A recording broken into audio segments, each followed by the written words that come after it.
Yasodhanandana Brajajanaranjana Jamuna Tiravana Jadi Jamuna Tiravana Jadi Jaya Radha Madhava Kunjabi Hari Jaya Radha Madhava Kunjabi Hari Jaya Radha Madhava Kunjabi Hari Radha Madhava Kunjabi Hari Gopijana Balabha Girivardhari Gopijana Balabha Girivardhari Gopijana Balabha Girivardhari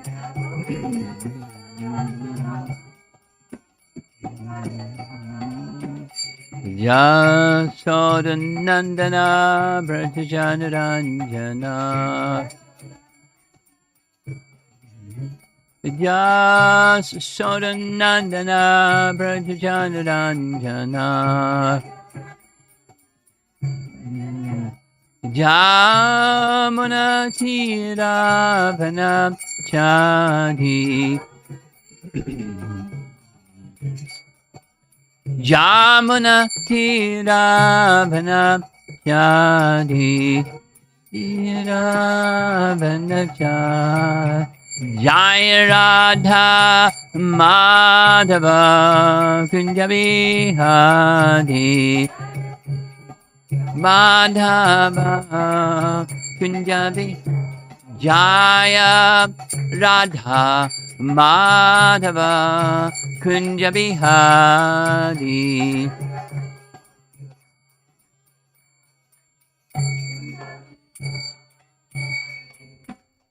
Jaya Vishnupad Paramahamsa Parivajagacharya Astatara Satasi Srimad His Divine Grace A.C. Bhaktivedanta Swami Srila Prabhupada Ki Gaur Premanandi Om Namo Bhagavate Vasudevaya Om Namo Bhagavate Vasudevaya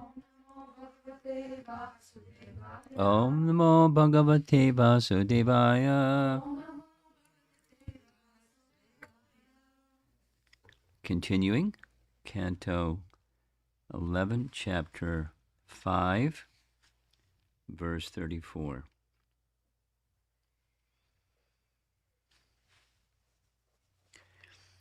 Chaktva Sadushchaya Surepsi Raja Lakshmin.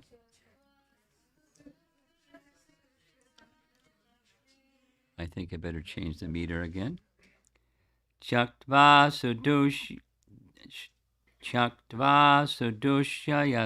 Surepsi Taraja Lakshmin. Dharmishta Arya Vachasayad Agad Aranyam.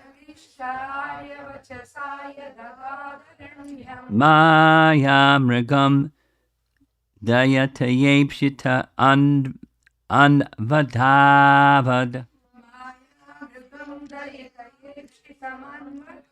Bande Mahapurushate Charanaravindam.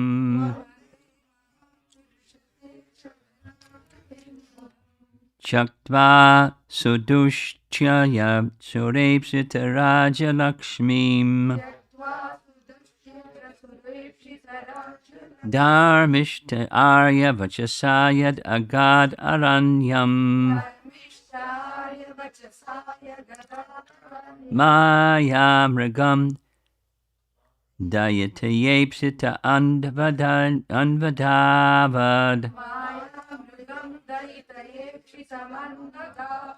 Vande Mahapurusha Te Charanaravindam. O Mahapurusha, I worship your lotus feet. You gave up the association of the goddess of fortune and all of her opulence, which is most difficult to renounce and is hankered after by even great demigods. Being the most faithful follower of the path of religion, you, thus, left for the forest in obedience to a Brahmana's curse. Out of sheer mercifulness, you chased after the fallen conditioned souls who are always in pursuit of the false enjoyment of illusion and at the same time engaged in searching out your desired object, Lord Shama Sundara. So we completed part of the purport, and we're continuing, if my memory is right, at the bottom of page 60. Srila Vishwanath Chakravarti Thakur, is that where we begin? Huh? Okay, got it. The word dayataya can be explained as follows. The Sanskrit word daya means mercy.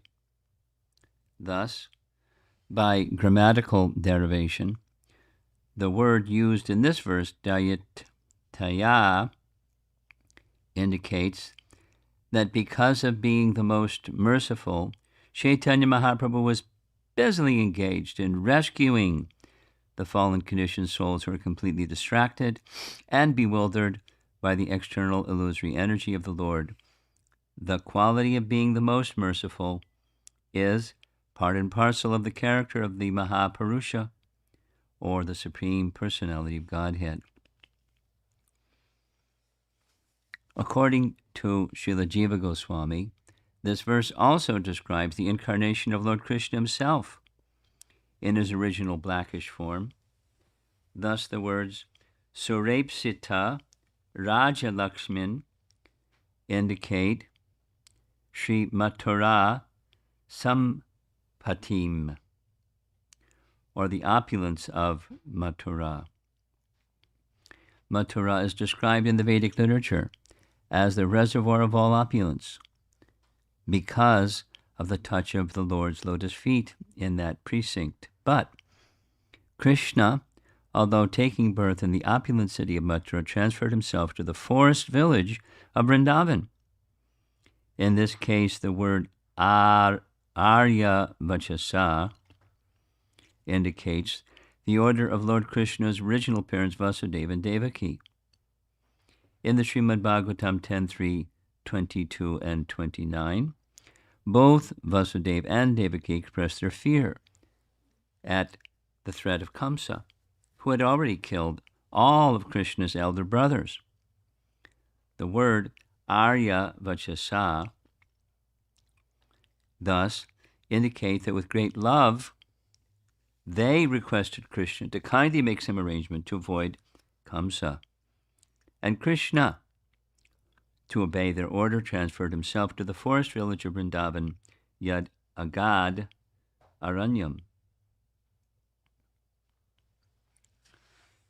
In this context, the words Maya Mragam indicate the special, exalted relationship between Srimati Radharani and Sri Krishna.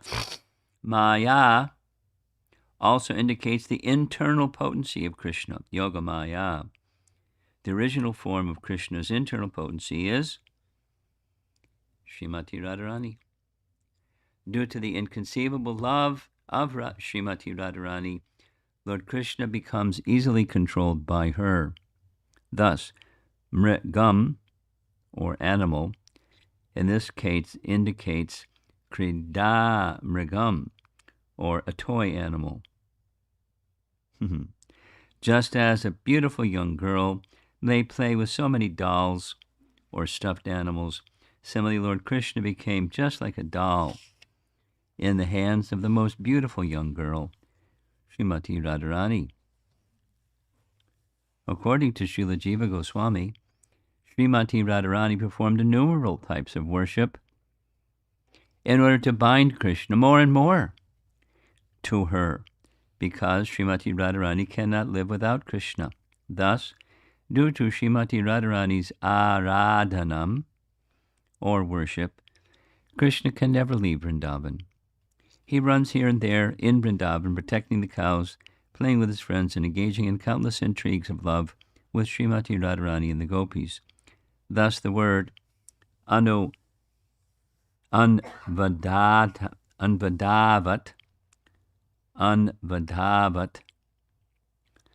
indicates Krishna's boyish activities, as running throughout the transcendental land of Vrindavan tightly under the control of the love of Srimati Radharani. Srila Sridhar Swami has explained how this verse also describes the incarnation of Lord Ramachandra. Although the Lord is completely independent and detached from everything, he becomes attached to his pure devotees due to their love for him. In the great capital of Ayodhya, all the citizens loved Ramachandra more than can be described. In this context, Arya Vachasa means that by the order of his father, who was just like his guru, Ramachandra gave up everything and went to the forest. There, he exhibited his great affection for Mother Sita and chased after Maya Mrigam, or the illusory deer, that had been created by the trick of Ravana. That this golden deer was especially desired by Srimati Sita Devi is indicated by the word Dayata Yepsitam. Paragraph. All of the limbs of the Lord's transcendental body are non-different and interchangeable, as stated in Brahma Samhita, Angani Yasya Sakalendriya Vritti Manti, etc. All the limbs, Angani, of the Supreme Lord are Sakalendriya Vrit Timanti, or possessing all of the functions of all of the other limbs. Thus, the two lotus feet of the personality of Godhead are a plenary representation of the Supreme Personality of Godhead, and worshipping the Lord's lotus feet immediately places the worshipper in the ocean of transcendental bliss. There is no factual difference in spiritual quality between the incarnations of Chaitanya Mahaprabhu, Lord Krishna, and Sri Ramachandra. As stated in Vedic literatures, Advaitam Achyutam Anadam Anantarupam. Therefore, there is no contradiction in the opinions of the Acharyas that this verse wonderfully glorifies three different manifestations of the one absolute truth. Chaitanya Mahaprabhu is undoubtedly the Supreme Personality of Godhead. His transcendental attributes fulfill, in every sense of the term, the descriptions of the absolute truth as given in the Vedic literature, in Chaitanya Charitamrita, in the third chapter of Adi Leela, Krishnadas Kaviraj Goswami and Srila Prabhupada have given elaborate explanations of the transcendental status of Sri Chaitanya Mahaprabhu, which the reader can refer to for further information. Everyone should follow the example of the sage Karabhajana and worship the lotus feet of the Mahaprabhu, the Mahapurusha, Sri Chaitanya Mahaprabhu. One should not rot on the platform of mental speculation and whimsical interpretation, but should actually revive his lost relationship with the Absolute Truth by surrendering to Chaitanya Mahaprabhu. Those who are worshipping Chaitanya Mahaprabhu are deriving wonderful spiritual results and are tasting the fruit of love of Krishna. Therefore, Mande Mahapurusha Te Charanadavindam. Let us humbly bow down at the lotus feet of the original personality Godhead, Sri Chaitanya Mahaprabhu, who is the Mahapurusha, glorified within Srimad Bhagavatam. Final paragraph. Corroborating the explanation of this verse, the followers of Chaitanya Mahaprabhu also worship him in the six-armed form of Sadbhuj. 2 arms carry the water pot and danda of the sannyasi Chaitanya Mahaprabhu. 2 arms carry the flute of Lord Krishna, and 2 arms carry the bow and arrow of Sri Ramachandra. This Sadbhuja form is the actual purport of this verse of Srimad Bhagavatam.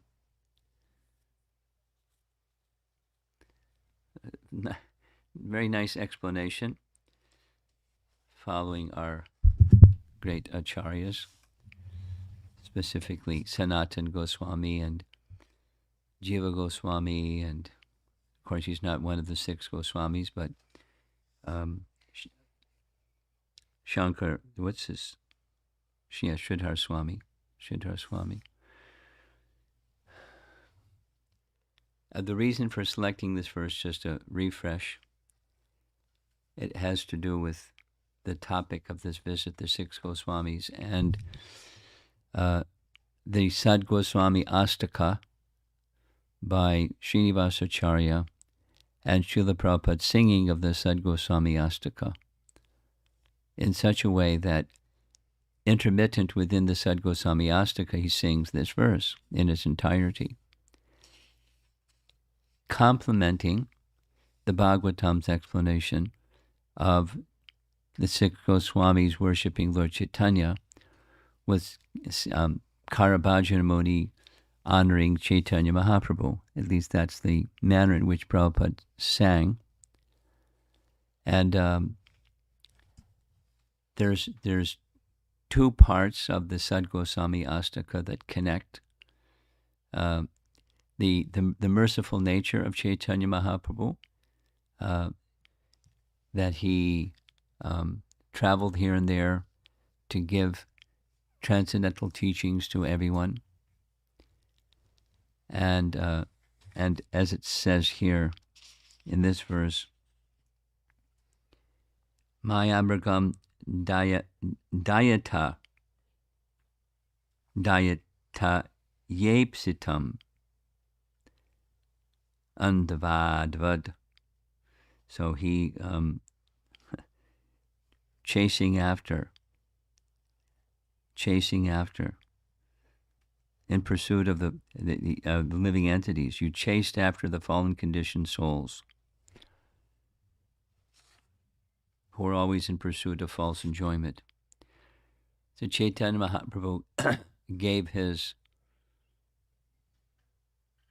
pastime dedication to conditioned souls. Although he primarily remained in Puri at the behest of his mother, it's very, very interesting pastimes. He, the renunciate, requested Lord Nityananda, the Avaduta, to become married. And then in his state of being married, to travel in Bengal, because his mother said to stay in Puri, so he has to stay in Puri. But he also appeared in this world to deliver souls by giving the holy name. So you travel about as a grahastha throughout all of Bengal, which at that time was really big, much bigger than today, and distribute the holy name. So the sannyasi stayed in Puri and the grahastha traveled around. And among his principal followers, the 6 Goswamis, stay in one place, completely detached from the world, and stay in one place and spread Krishna consciousness around the world. By this method, establishing places of pilgrimage, restoring those for lost and forgotten places of Krishna's pastimes, and write books so that the correct understanding of Krishna can be again restored, because there was not much understanding and more misunderstanding, abundant misunderstanding for people who are interested. But as Kali Yuga progresses, tendency is towards less and less interest, which is a challenge. But the gift of the Goswamis made, even for the, in this Shikshastika verse, even the Adira people, the ruffians, in Prabhupada's translation, the gentle and the ruffians, Dira Dira Jana Priyo, that they somehow become attracted. Somehow. In many lectures, Prabhupada would refer to a conversation that took place between him and a priest in Boston. And the priest in Boston was asking, how is this? Your people are our people, but they weren't coming to the church. And now they're coming like anything. So how is this happening? So the ruffians became gentle. And that was Lord Chaitanya's interest, without consideration of whether they're gentle or whether they're ruffians. Now, he gave his association in very special ways to those who are gentle. Gentle meaning having refined character. And through those with refined character, he invested appropriate potency to spread Krishna consciousness. That we'll be hearing more and more in the course of the 6 Goswami discussions. They were specifically empowered, particularly, repeatedly, in Chaitanya Charitamrita at different times. Lord Chaitanya said the same about Rupa Goswami, that he empowered him to do what he did. And what he did was the leader amongst the Goswamis, or having that, having the respect and regard of everyone, even his elder brother, who Rupa Goswami looked up to as his, like, Shiksha Guru.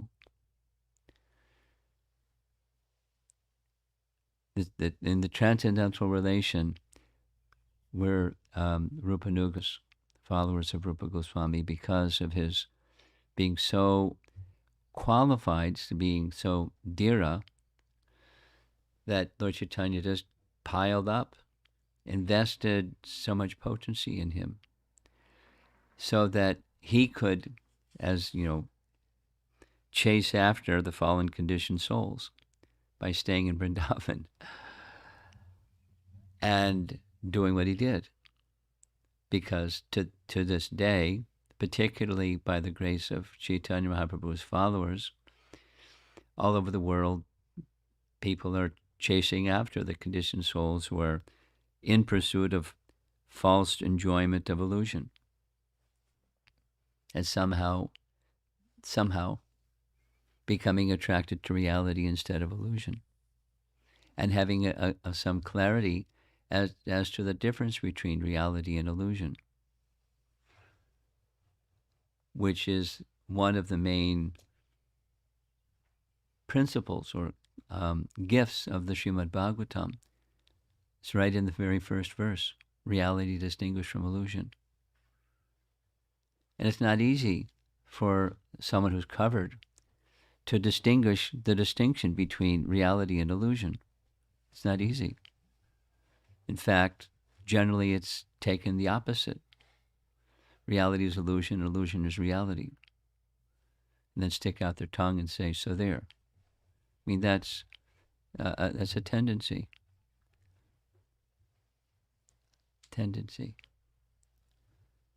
Reality distinguished from illusion is not easily understood. Let's tell our friend we saved him a spot. He went to get a mask. Okay. Good. Very good. Somehow, we got some good fortune. Somehow, out of all the wandering souls, somehow we got good fortune. And we're able, at least the option is provided to us, to connect with reality distinguished from illusion. And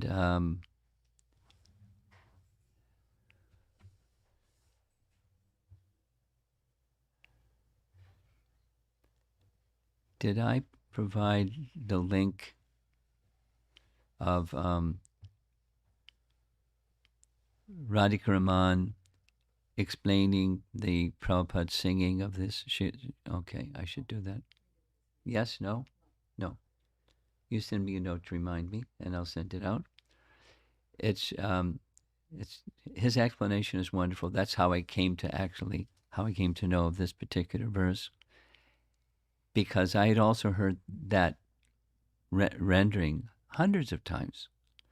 I mean, one of the gifts that Prabhupada consciously made is he made recordings of his singing, and it really very early, I can tell you very early in the Hare Krishna movement, he had the devotees make arrangements to take him to a professional recording studio and make recordings, which were then made, because he knew how to use the material energy, they were made into LPs, long playing, vinyl records. And this was one of the recordings, Sad Goswami Astaka, Brahma Samhita. I mean, I don't know how many times, hundreds of times, I've heard that recording. And, because music was popular, Prabhupada knew that music was popular. He had some disciples that knew how to do recordings, so he did recordings. And sometimes he'd just sit in his own room with whatever recording facility he had, and he would play all the instruments. He'd make soundtracks on top of the soundtrack on top. He'd play the harmonium, then he'd listen again, he'd play the mridanga, he'd listen again and play the kartals. And it was as a one-man band. And, but sometimes it was others. And what was the purpose? I mean, just like, what's the purpose of doing what we're doing about hearing about the six Goswamis? Same purpose. It's just understandings of these great personalities and the dedication that they had to Lord Chaitanya, and the dedication that Lord Chaitanya had as presented in this verse. So when singing the Sad Goswami Astaka, it just slipped right in there.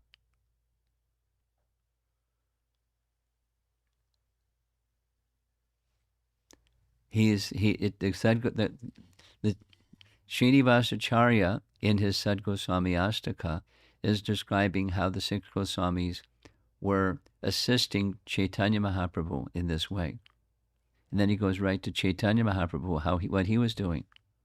And then, but the Goswamis are assistants of him. And Prabhupada is an assistant of the Goswamis. And we're meant to be assistants of Prabhupada, as assistant of the Goswamis, an assistant of Lord Chaitanya, who's chasing after the conditioned souls, who are pursuing illusion under the influence of the illusory energy. And who are we? We're little people. But not little people or otherwise. We're being engaged in assisting our founder Acharya and the previous Acharyas and the Goswamis of the Lord Chaitanya's mission, whether we understand it or not. And effectiveness is not simply resting upon how much you understand. The effectiveness is resting upon the principle of bhakti. How much there is a desire to be in service. As we have received something, we'd like to give back that something that we've received, called gratitude. And that's how our devotional service begins, however much we understand or don't understand. And as we go further, and the understanding increases because of bhakti, there's a deeper realization and a deeper sense of gratitude and a deeper sense of being purified enough, more than before, to be able to be better instruments, and so forth and so on. It's a grand process. And hearing about here in this verse, hearing about Chaitanya Mahaprabhu in connection with hearing about those who are associates of Chaitanya Mahaprabhu and how their hearts were moved and how they dedicated themselves and they let go of trying to be enjoyers of their worldly wealth and worldly position and worldly everything, and instead dedicating themselves entirely to Lord Chaitanya's mission and message. So let's go a little bit to the purport, where Jiva Goswami, in one sense, they're having fun, transcendental fun, but they're, in another sense, they're revealing truths about this verse that are not easily understood otherwise. So because 2 verses previously, Karabhajana Muni is describing the incarnation of Lord Chaitanya very clearly for the incarnation for Kali Yuga. We know the verse. He is in the Varna, or the category of Krishna, but he is not the color of Krishna. That Varna can have different meanings, and one of them is just like Varna and Ashram. Varna is a category. So he's in the Varna, Krishna Varna. Trisha, Akrishna. His complexion is not Krishna's complexion. It's not specifically saying Lord Chaitanya by name, but it's indicating Lord Chaitanya. In this age of Kali, the Lord appears in this way. So 2 verses previously is speaking about Lord Chaitanya. At the same time, the Bhagavatam is so beautiful that, and the poetry of the Bhagavatam, the language of the Bhagavatam is so beautiful that it can be explaining or revealing many things at the same time. And it's not if this one's right, then that one has to be wrong. Or if that one is right, then this one has to be wrong. It can have multiple meanings at the same time. And compliments of Jiva Goswami, it's describing Krishna's position that by the prayers of, referring to specific prayers of Vasudeva and Devaki unto Krishna, Vasudeva, in the prison house of Kamsa, they asked Krishna to do something to, free him from the danger of Kamsa, and so he did. He went to the forest. Vrindavan is a forest. Vana, it's a forest. So he went to the forest under the advice of Vasudeva and Devaki. And let's go over how he's taking the words and rendering them so that it's Krishna. Maya Mrigam. Thus the words Surepsita Raja Lakshman indicate Sri Mathura Sampatim, the opulence of Mathura. The opulence of Mathura. Raja Lakshmi.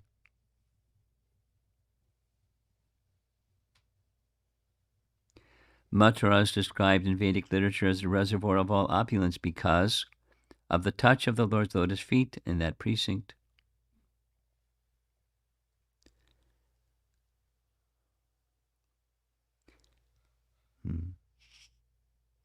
Maya Mrigam indicate the special exalted relationship between Radharani and Sri Krishna. Though this is very interesting. It's very poetic. But it's not wrong. It's just a poetic rendering of the poetry of the Bhagavatam. That Radharani was engaging with Krishna like a young girl engages with a toy animal, Mayamrigam. And she kept him under her control by her very special love. And this way, he was obedient to her or subordinate to her, Mayamrigam. Thus, due to Srimati Radharani's aradhana or worship, Krishna can never leave Vrindavan. Thus, the word anvadavat indicates Krishna's boyish activities. His running throughout the transcendental land of Vrindavan, tightly under the control of the love of Srimati Radharani.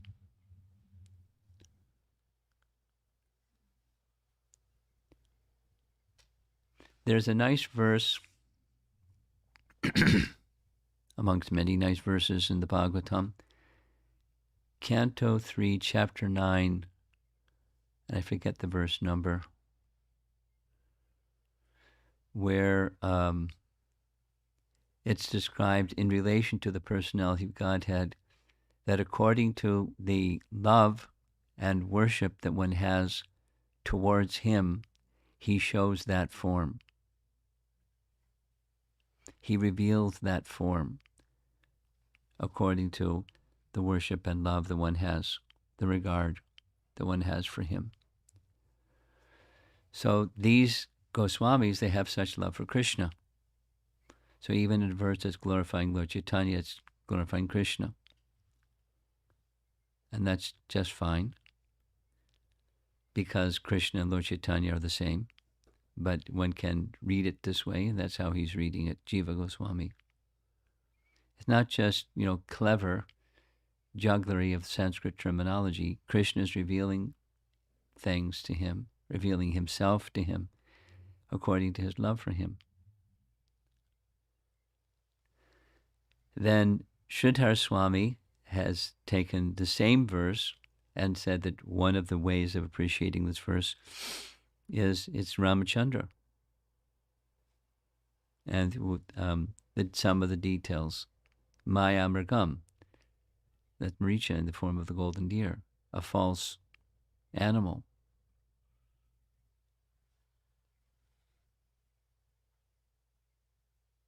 Yeah. And then the conclusion is it's actually all three. You can say it's this one, that one, the other one, or all three. That's the Sadbhuja form. Now, I don't know of any outside of Lord Chaitanya's pastimes. If there's other references to Sadbhuja, form of the Lord, but for sure it's there in Chaitanya's Leela. It's a form that he showed to Sarvabhauma Bhattacharya, for example. And one person, one entity, exhibiting these three features at the same time. So this verse is exhibiting these three features at the same time. They're all right. And at the same time, it's in the context of glorifying Lord Chaitanya. This little section of chapter 5. How is the Lord to be worshipped is the question in the different ages. And he's worshipped this way. So again, the Canto 3, Chapter 9 verse is according to one's worship. That's the form that that Krishna will reveal according to their love and their worship. And if you're Sarvabhauma Bhattacharya, you see all three forms in one. Sadbhuja.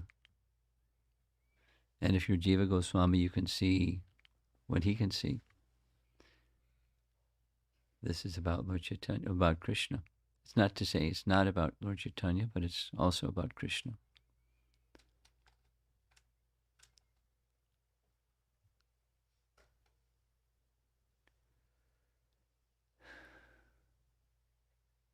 The Goswamis, because that's our theme for this visit, the Goswamis certainly are highly focused on Krishna.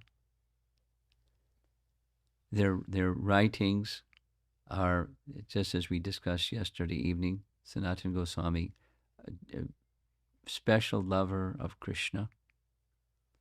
His writings are in relation to Srimad Bhagavatam. And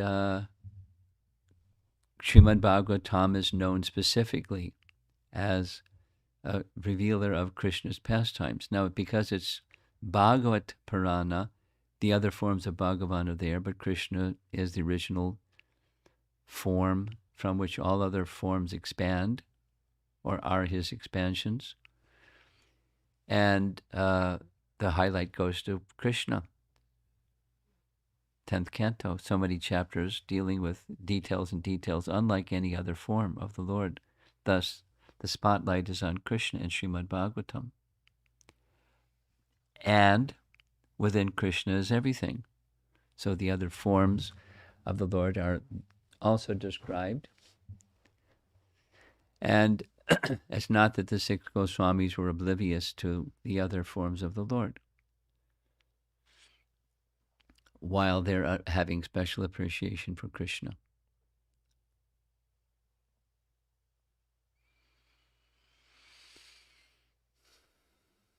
Okay, so I think that's what I'll present just for this morning on this verse. We'll pick another verse as we go along for discussing in the morning class.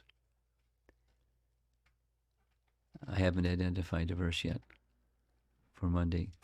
It's going to be Tuesday morning. Any discussion?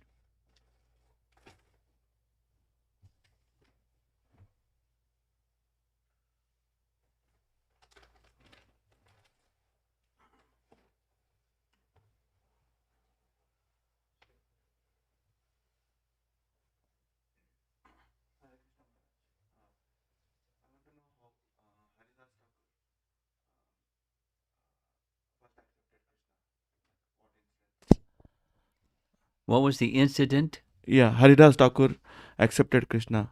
Like how it, How did it happen? How did it start? Yeah. We don't have that understanding because all we hear about Haridas is he was born in a Muslim family and he was deeply attracted to the chanting of the Hare Krishna Mahamantra. Now, it begs the question, your question, how did that start? What was the impetus for him to have attraction for the Hare Krishna Mahamantra? There's no historical information indicating the answer to that. It just was his nature. There must have been something.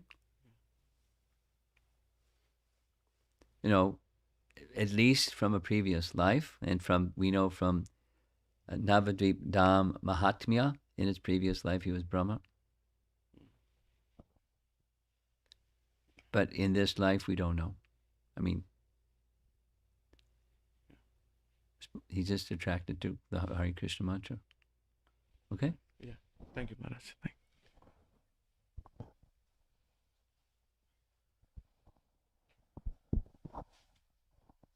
Hare Krishna Guru Maharaj. Just a question out of curiosity. Did Bhaktisiddhanta ever said that if one has to choose between the Bhagavatam, Bhagavad Gita, and Chaitanya Charitamrita has more importance? No, not more importance, but if one has one choice to choose between the three. He said, he didn't say it quite like that, but yes, he said something like that. He said it went more like this.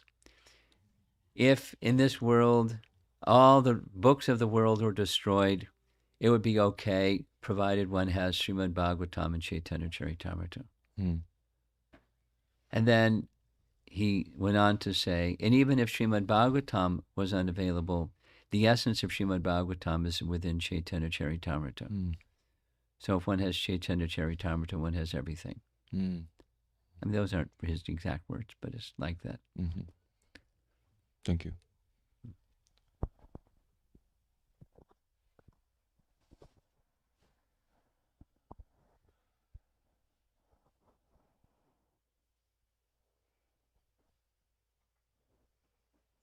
Online? Okay. I was want to know about this Karaboja Muni, because I have never heard about. That's the name of one of the Navayogendras. The Navayogendras are sons of King Rishabdev. they became known as the Navyogendras. Karabhajana Muni is one of them. Okay. That's all. Thank you, Maharaj.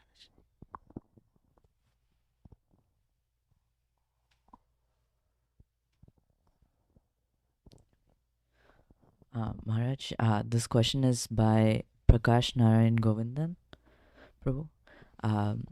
He says, Sri Vaishnavas attribute the Srimad Bhagavatam 11.5.32 to Nam Alvar. Although they respect Sri Chaitanya Mahaprabhu, they don't see him as the Supreme Personality of Godhead. Gopal Bhatta Goswami grew up as a Sri Vaishnava and son of the head priest of Sri Rangam. He gave material which formed the basis of both the Sampradayas and the Hari Bhakti Vilas. Do we have Sandarbhas is the word. Sandarbhas, I'm sorry. It's okay. Do we have from the Sad Goswamis or any of our acharyas on the claim by Sri Vaishnavas? Do we have them where? On the... Read the last sentence. Yeah. Do we have from the Sad Goswamis or any of our acharyas on the claim by the Sri Vaishnavas? On the claim? On the claim is the language?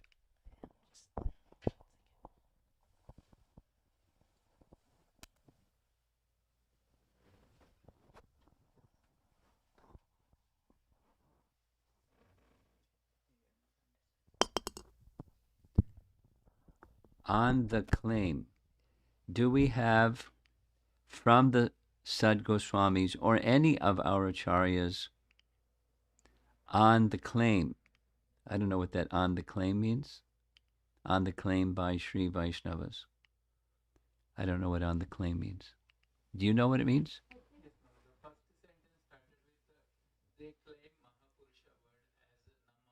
Okay.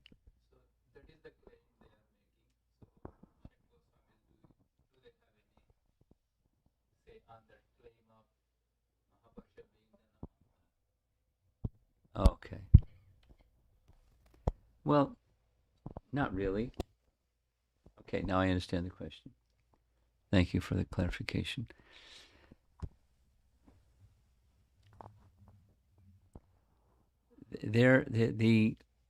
Our Goswamis and personalities in our line in general are not inclined to philosophical disputes between this group, that group, and another group. They just, they state things. And, if there's impersonalists and offenders, etc., they'll draw some lines, our acharyas. But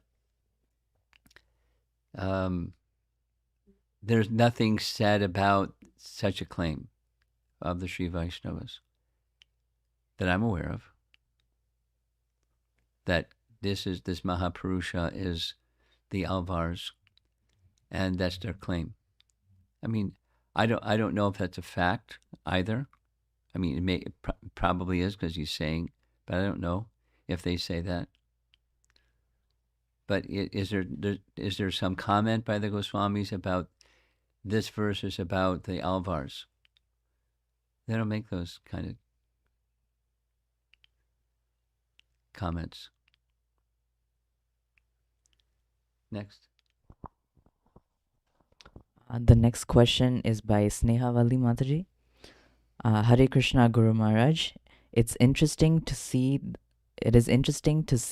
that two aspects of the verse are not explained by both Jiva Goswami and Sridhar Swami.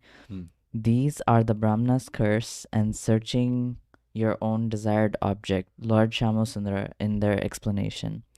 So is it safe to assume that these parts of the verse is not applicable to Lord Krishna and Lord Ram? No, it doesn't mean that. For that matter, the BBT commentator, I assume it was because of his language, because of the language used. It was Hridayananda Maharaj. It may be, you have the resource, you can go and look. Maybe they did comment and he just didn't put it in the BBT purport. So it's not safe to assume that. And they could speak on something and not speak on something else, and it doesn't mean that it's not appropriate for Krishna, so they didn't comment on it. And, I'm just thinking about the claim of the Sri Vaishnavas.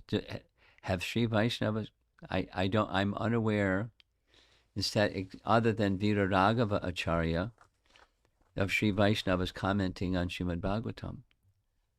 And Srila Prabhupada referred to again and again Veera Raghava, his commentary, and it's Krishna Bhakti. So I'm not sure, going back to it, the prior question, if in fact Sri Vaishnava Acharyas have commented that this verse in the Bhagavatam is specific to the Alvars.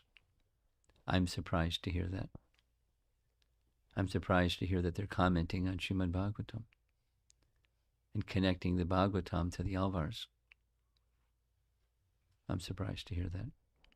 I'm not doubting it. I'm surprised. Go ahead. That's it. Anything else? Yes.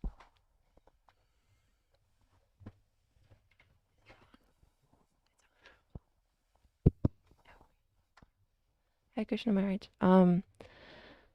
If we have an attraction for one of the three avatars, like Lord Chaitanya Mahaprabhu or Krishna or Lord Ram, is it still important to cultivate a taste for hearing the leelas of the two other avatars? Sure. I mean, sure. So Lord Chaitanya is the avatari. Krishna is the avatari. Ram is the avatar. Supposing one has an attraction for Krishna or Chaitanya Mahaprabhu, when it would be natural that there's some attraction for those avatars that are from the avatari or the source. And if one has an attraction for Lord Ramachandra, I know devotees that have an attraction for Lord Ramachandra, and they have an attraction for Chaitanya Mahaprabhu and Krishna.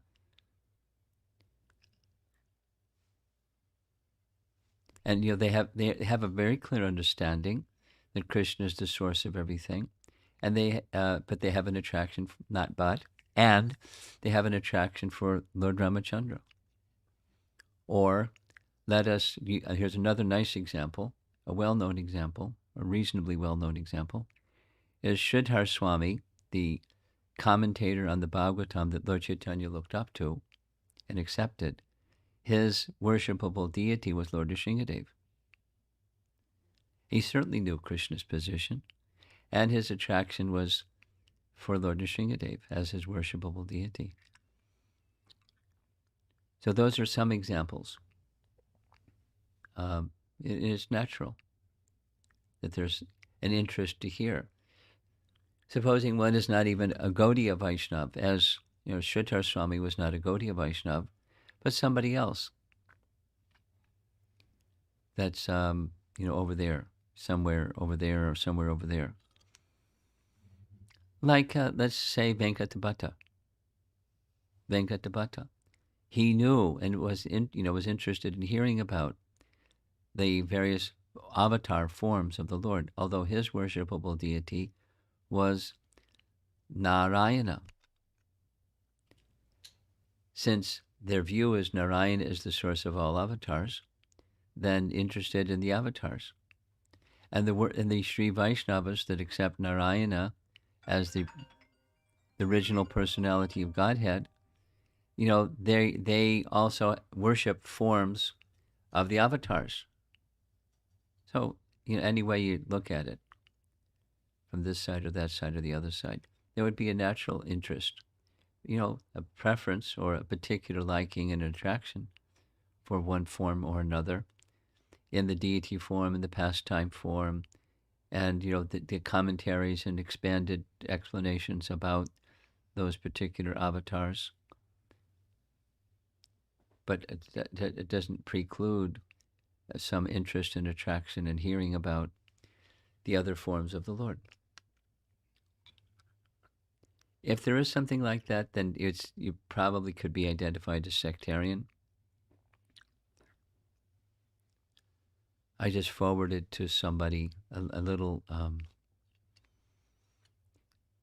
excerpt from Bhaktivinoda Thakur's Introduction to Krishna Samhita, where he is describing what sectarian means and the different divisions of sectarianism and how it brings about division, although originally there's one. So, supposing somebody can have, I want to hear about this avatar, and I don't want to hear about any other avatar.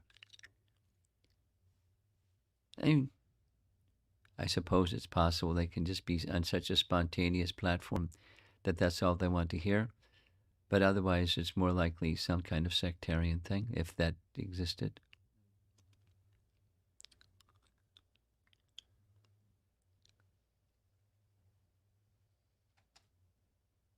Did that answer your question? Okay.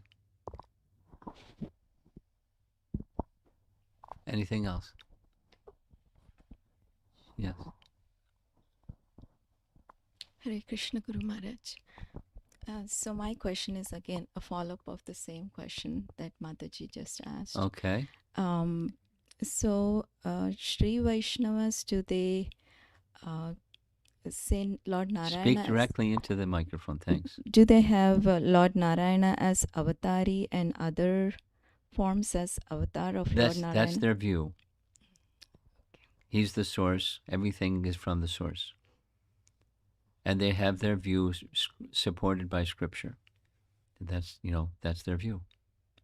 Thank you, Maharaj. Okay. Okay, Srila Prabhupada ki jai.